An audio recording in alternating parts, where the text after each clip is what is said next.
त्यांची थोडीफार इच्छा मी पूर्ण करतो, कारण माझ्याकडे तेवढं होत नाही ना. तर इथे येण्यामागचं एक कारण सांगतो तुम्हाला. ह्यांना मागच्या महिन्यात आणि या महिन्याच्या 3 तारखेला ॲसिडिटीमुळे संपूर्ण असा त्रास, हा असा खाली खाली जाऊन अगदी पोटात, आणि पोट दुखणं असं की भयंकर भयंकर, असं म्हणजे की झोपेतून उठल्याबरोबर रडायच्या त्या अक्षरशः, आणि मी घाबरायचो. डॉक्टरकडे गेलो, डॉक्टरांनी गोळ्यांनी इंजेक्शन दिलं. आता घरी गेल्यानंतर बरं वाटेल तुम्हाला. घरी आलो, लगेचच बिलकुल ते सुरू.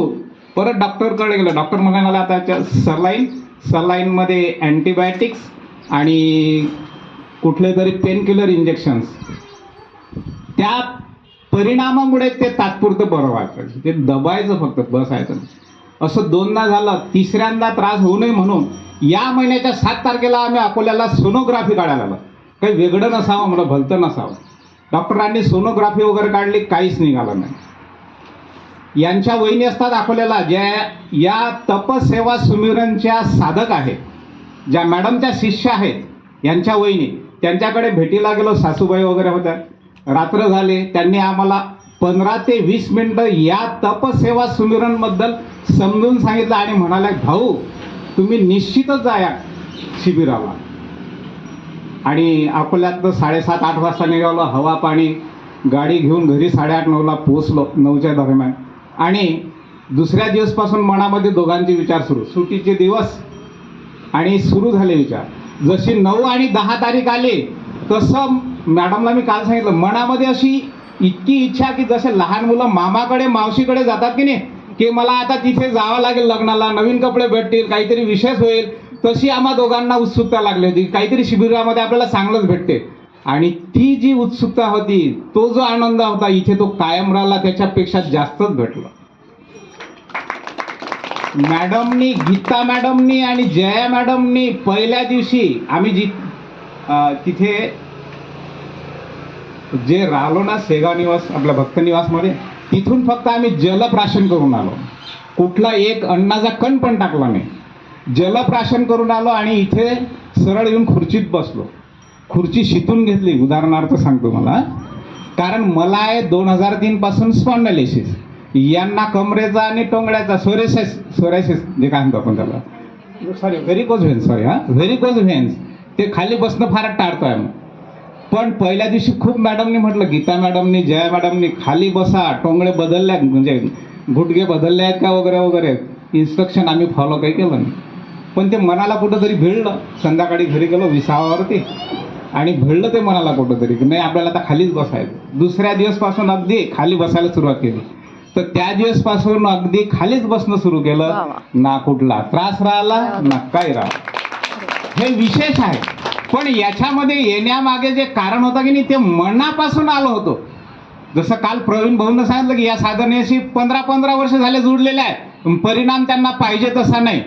माझं वैयक्तिक मत असं आहे की जसं तन मन धन, तर इथे तनानं मनानं तरी जुळा. धन तर मग सगळ्यात शेवटी आहे, कारण धन तर अजून मॅडमकडून सुटून नाही राहिलं, तर आपण तर खूप दूरचे आहोत. तर अशा या परिस्थितीमध्ये मला तर असं वाटलं की, कारण त्यांचे जे एक जोडीदारांचे जे हाल पावत नाहीत ना, तिचे जे प्रसंग होते दोन्ही, मला असं वाटलं काहीतरी भयंकर आहे. ते बघून आणि इथे आल्यानंतर जो आम्ही पहिल्या दिवसपासनं अगदी दिलीप भाऊंनी काय सेवा करतात आपली, हे दोघंही पती पत्नी आहेत ना, हे आहे शंकरजीचं जोडपं.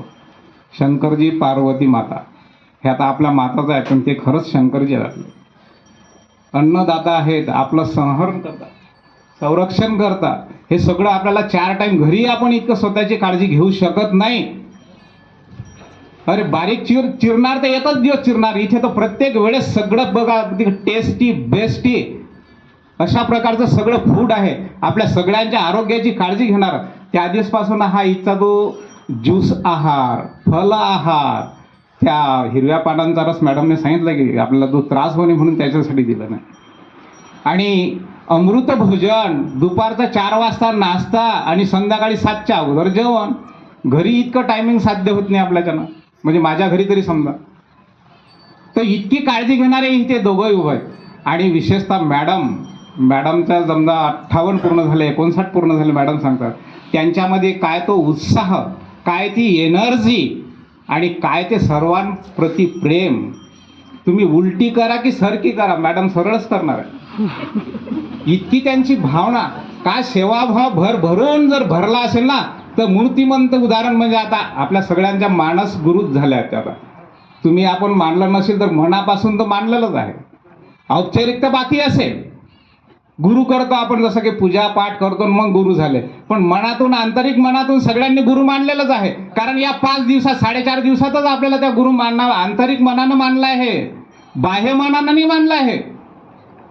आणि घरी गेल्यानंतरही त्या आपल्या या मनातल्या देवाऱ्यात सदैव राहते. कारण जर हे 4.5 दिवसात एवढा बदल होऊ शकते आणि हीच जर साधना आपण सतत अशीच्या अशी फॉलो केली तर निश्चित मी सांगतो कुठलाच आजार आपल्या शरीरात राहणार नाही. मॅडम तुम्हाला सांगतो, मी वय वर्ष 57 पूर्ण झालं, असं वाटतं मी 7 वर्षाचा जाऊ आता. आणि जर साधना ही कायम जर ठेवली तर मॅडमचे वडील 90 वर्षाचे आहेत. कदाचित असंही आपण सगळे निरोगी आणि लॉंग लाईफ, निरोगी आणि लॉंग लाईफ जगल्याशिवाय राहणार नाही.